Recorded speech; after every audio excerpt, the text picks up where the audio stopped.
In today's video, I'm going to teach you how to change phone number on H&R Block.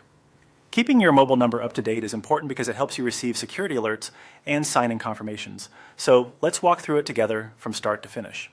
First, open your web browser and go to the My Block homepage for H&R Block. If you aren't already signed in, you may be prompted to log in before you can see your dashboard. Once you're on the My Block dashboard, look toward the bottom left area of the screen. You should see a menu item labeled Account. On some screens, it appears in the left sidebar. If your sidebar is collapsed, expand it so you can see the full list of options. Click Account to open your account area. This is where your profile and login preferences live.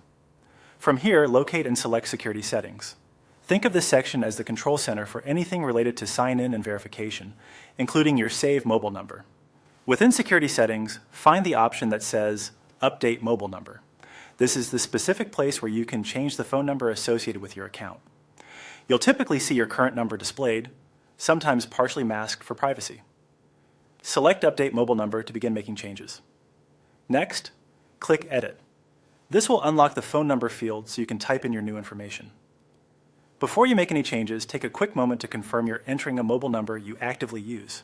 H&R Block may use this number for account notifications, and in some cases for two-step verification, so it should be a number that can receive text messages and calls. Now type your new mobile number carefully. If you see a drop-down for country or region, make sure it's set correctly and enter the number in the format requested on the screen.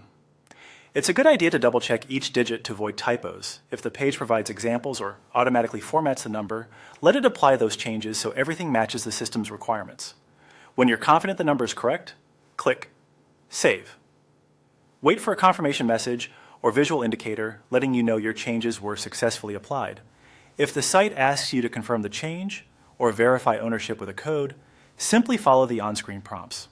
After saving, you can revisit the Security Settings page to ensure the updated number appears as expected. And that's it. Your H&R Block mobile number has been updated. Thanks for watching, and remember to keep your contact details current so you never miss important account notifications.